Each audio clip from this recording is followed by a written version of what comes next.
We have approximately somewhere around 230 cars.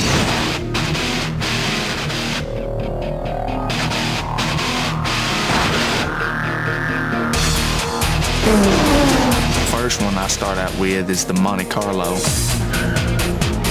which is the one that he built basically for himself from ground up. This car right here will be our Hero Monte Carlo, which will have a Bill Mitchell 572, Richmond 5-speed, Moser rear end, Jazz fuel cell, plumbing by Earls. Matt Sweeney, our tech coordinator, has been doing all the roll cages, modifications for jumps, barrel rolls, and fun stuff of that nature. And then he ends up getting an Evo and drives it and sticks with it for basically the whole movie. So the cars have eliminated their front drive, making them rear drive only. We went and took the front steering uprights or knuckles and gave them more steering angle, so it makes it a lot easier to drive, to slide for the movie. I think as a production vehicle, it just offers so many great aspects.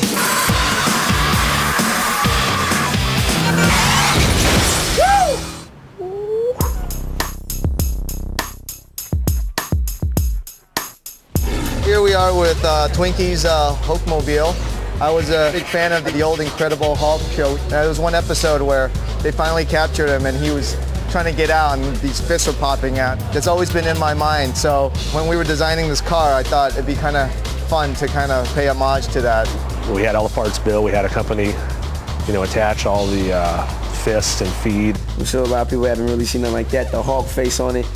Inside, I got the TVs. I got a crazy system inside. The purple fuzz on the dash, some racing seat belts, detachable racing steering wheel. It's really crazy, not your average van.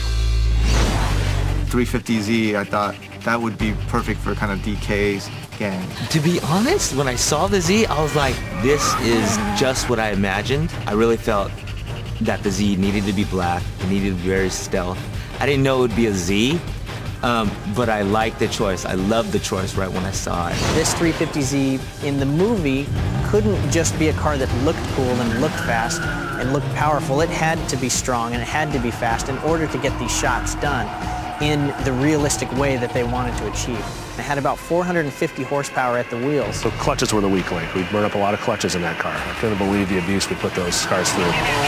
I'm a car guy at heart, and Justin really gave me a full commitment that we would do everything in our power to make the cars that we've created as realistic as possible. I feel very fortunate to have people like Dennis and Toshi, because they are people who do love cars, and they have strong opinions.